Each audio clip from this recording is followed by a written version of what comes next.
A few people out there funny. You know, Britain hasn't lived through such a catastrophic breakup since the Beatles, or a pound droppage since Boy George, says Dean Henry. I don't know. The sad thing, or the interesting thing, is the difference between the European Union and the Eurozone, which most Americans are completely unaware of. The European Union is, you know, it's larger, it's got more countries involved in it, and it doesn't involve a common currency. It basically involves the motion of people and trade, goods and people between countries. It basically tore down the barriers between these various countries.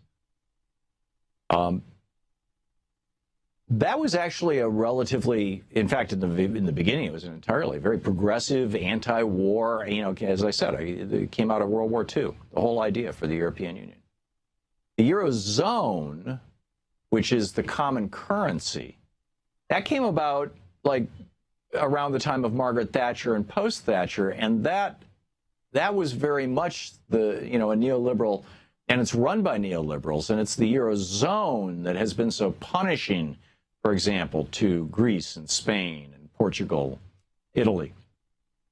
It's the fact that they no longer have their own currency. They no longer have their own economic self-determination.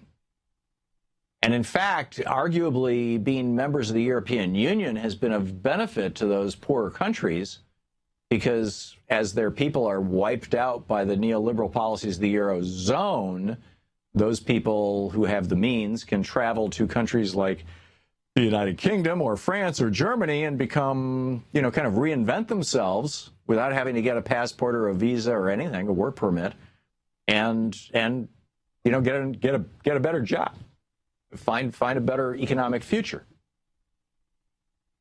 And a lot of young people supported the stay, don't leave the European Union, in part, and there's a very strong argument to be made for this, that all over Europe, young people could, they could go to school anywhere they wanted, they could go live anywhere they wanted, they could work anywhere they wanted, they could marry whomever they wanted, and they didn't have to worry about, redoing passports and getting work permits, and have I overstayed my visa, and all those things are going to come. Now, keep in mind, this is not an instant and hysteric moment. The process that has to be followed now, the vote is not binding. The vote of the British people informs the House of Commons that they have to, a majority of the House of Commons, and presumably they will vote this because they're supposed to vote what their constituents said. The majority of the House of Commons now has to invoke Article 50 of the European Union Charter. Article 50 is a 2-year process for extracting a country out of the EU.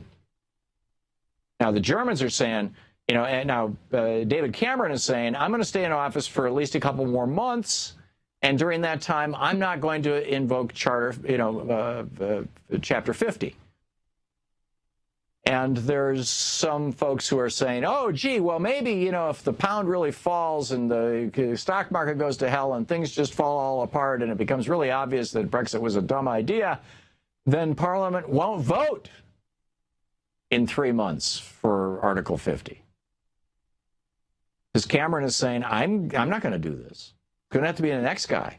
And the next guy is going to come along after I resign. Or the next gal, as the case may be.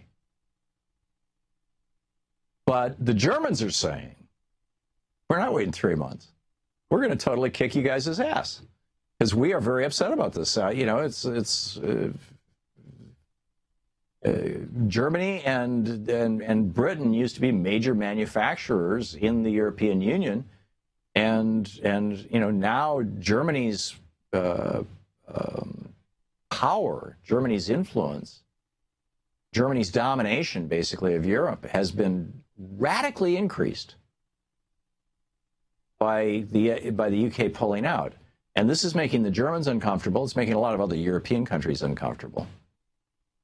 And what's so ironic is that had Greece pulled out of the Eurozone and said, we're going to go back to the drachma. And you'll recall a year ago on this program, I actually talked to a couple of the top Greek politicians and said, you guys really need to get out of the Eurozone and get your drachma back, get your currency back, get control of your currency.